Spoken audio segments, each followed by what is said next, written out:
This is my friend John McDermott, who I met at Miriam's Kitchen, who is in his home tonight. He's reclining. Of course, you can see he's got some beautiful flowers decorating his home. Todd's not telling you. He put him there. But look, you got him. Okay, one way or the other, you got him.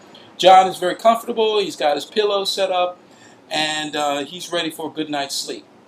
Now, there's only one really unique aspect of this scene, What's that? and that is that John is in front of a building on Pennsylvania Avenue, Northwest DC, and it is called the World Bank. So let's take a look. Okay, well, it's part of the World Bank. It's part of the World Bank. It is outdoors. We're outdoors in front of the info shop, which is a store that sells information, right? Right. And it's in front of the World Bank. So you're gonna be sleeping outside. You sleep outside a lot, and this is your spot, right? This is my spot. And you don't have to worry about condo fees, right? No condo fees. No 3-bedroom fees. We got security here. Yeah, you do have security. It's free security. And we're 1 block away from the White House. That's true. That's a bragging right you have. Goes by every now and then, checks on us too. What happens when it rains, though? The rain don't bother us. It don't get in here. Really? Just like being in a house, but only outdoors. But you got a lot of noise. I mean, people walk by, they're noisy, and they're laughing and drinking and everything. That's all right. They got a right to get drunk if they want to. Okay, so none of it bothers you. It doesn't bother me. So you can do business here if you wanted to in the middle of the night. Well, I can't do that kind of business. Yeah, well, something. I mean, you can. I'm not saying you should sell things or whatever. I'm just saying you can talk to people and set up a conference and all that stuff. No, we do talk to people when they stop here to ask about why you're sleeping outdoors. Mm-hmm. And what do you say to them? Well, I tell them that... have you seen the price of an apartment? No, have you seen the price of a 1-bedroom apartment like That's in Washington, D.C.? Okay. And they say yes. Mm-hmm. That's why I'm living in Virginia or Maryland. Right, yeah, that's understandable. Okay, so we're at the 1700 block, Pennsylvania Avenue Northwest, downtown Washington, D.C. As John McDermott mentioned, we're right down the street from President Bush. Right. And you are, actually I have to admit, it is kind of nice out here tonight, but it's not like this all the time. It's, 65 degrees right now. It's very pleasant. No rain, this is perfect. Well, I can tell you this: the citizens of Washington are very helpful. They're concerned about the homeless.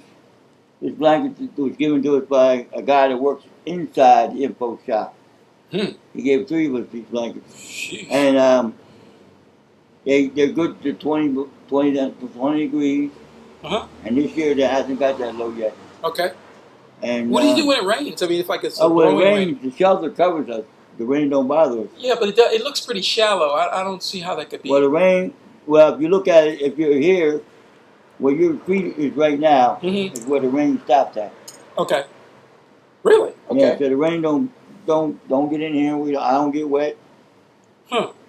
But even if you did, you could always get a raincoat. Yeah. Well, I'm trying to get out of 1600 blocks and ask George Bush for an outhouse to put over there.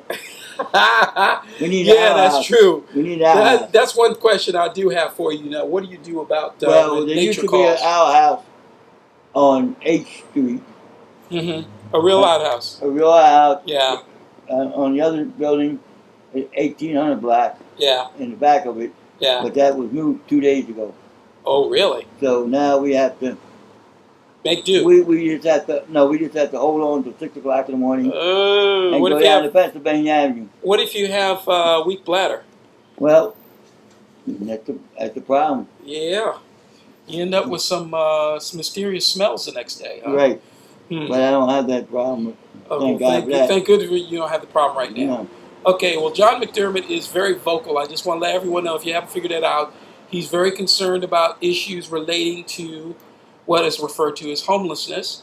Well, I'm trying to change my mind on homelessness since I went to a meeting on Monday night.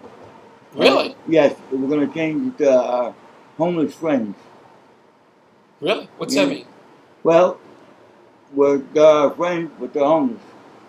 Okay. They're not. See, the word is homeless. Everybody's got a home. Well, technically, you do have a home, but it's just not around here. Right. Technically, I do. But See, everybody, we have a home, and I call it the USA. What we are is houseless in the Okay, USA. all right. We have no house, no condominium, no 3-bedroom, 2-bedroom, 1-bedroom apartment. Mm-hmm. And Okay, that's good. because Actually, a better term. yeah, okay, and because the price of living, if you check out Washington D.C., is on a rise. Yeah. So Mayor Finney, along with the city council and the department heads of the city, are working on a 10-year plan to try to end homelessness by having affordable housing available for everybody who wants it. Because we know everybody's not going to take it Right. for some reason or They're not another. going to be qualified necessarily either. Well, that might be true. And the one thing he left out of his plan that should be mentioned in the plan, and they should start looking at it, is people who are incarcerated and who are coming out of prison, coming back to the streets, home, that end up on the streets. Mm-hmm.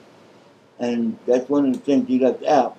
But the plan that Mayor Finney has going, it's been copied by other cities, and it's working in cities like Portland, New York, Atlanta, Cleveland, Chicago, and they have seen a decrease of homelessness in their cities and their neighborhoods. So this is what Philip Mangano had to say the other night Right. at the National Cathedral. So, Right. so you believe that that's true, though? Right. I believe it's true because the young man came to a meeting at Mary's Kitchen.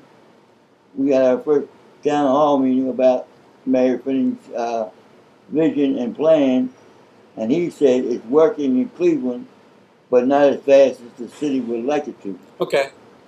All right. Well, look, we'll have to check and see if this really is going to be implemented or what form it's going to be implemented. But in the meantime, you're going to be here for the time being, and I'm gonna be at in front of the info shop. Okay. I get here about 11 o'clock every night. Mm-hmm. And if you need to ask questions about what's going on in the community about homelessness, you're welcome to come by here and just wake me up and I'll tell you. All right, John McDermott, that is an open invitation to visit John McDermott at his office. Yes, office at home. So, we might get some people taking you up on that. But it's just interesting that you can survive as long as you have the willingness and desire, and it helps to have health, some kind of health plan, right? Right. Okay. But the good thing about it is that our native forefathers came here. They stepped out before they got housing. Yep. And the Native Americans were their savior at the time. Mm-hmm. They taught them how to build tents and stuff like that. Mm-hmm. They taught them how to build plant crops and stuff. So. Mm-hmm. And a lot of them died too because a lot they couldn't died, but just like in the homeless population, we lose a few brothers and sisters during the struggle, but at the end, I believe we're going to win. Okay, well, I'm not sure exactly what winning is, but you are determined to survive, and you've done that for a while, and you're a strong voice. You're definitely an advocate, and you're a well-educated person, so you should be able to accomplish some things. The health is a problem, but thank God we have good doctors working with you and some people that care, so we hope that you'll be able to live as long as possible. So, John, you are, in a lot of ways, a very wise person. So I want to tell you, I'm glad that I met you. Yeah. And I just hope that in my lifetime I can see some real solutions. Because, like you said, everyone who is basically a good person, considerate, deserves to be in a house. Now, that doesn't mean everybody, because there's some people, if you give them a house tomorrow, they'll burn it down. There's certain people out there just very well. You got to do like Jesse Jackson said: keep hope alive, and believe that your fellow man is good.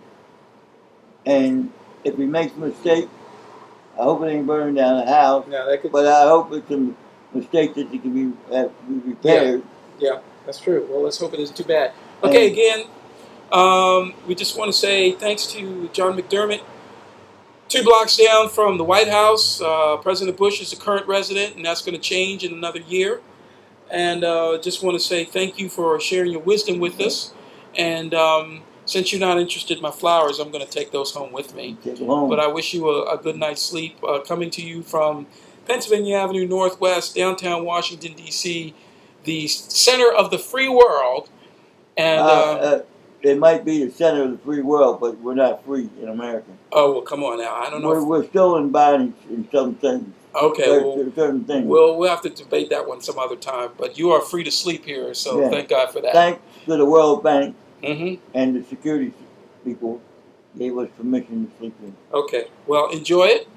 Sweet dreams. And hopefully you won't have to get up in the middle of the night to take a whiz. But other than that, I'm glad it's working out for you. Plenty of bushes. Okay, there you go. Thank you, John. I'm waiting for George Bush to come by here. Oh, that George Bush. Okay. See you later. Good night.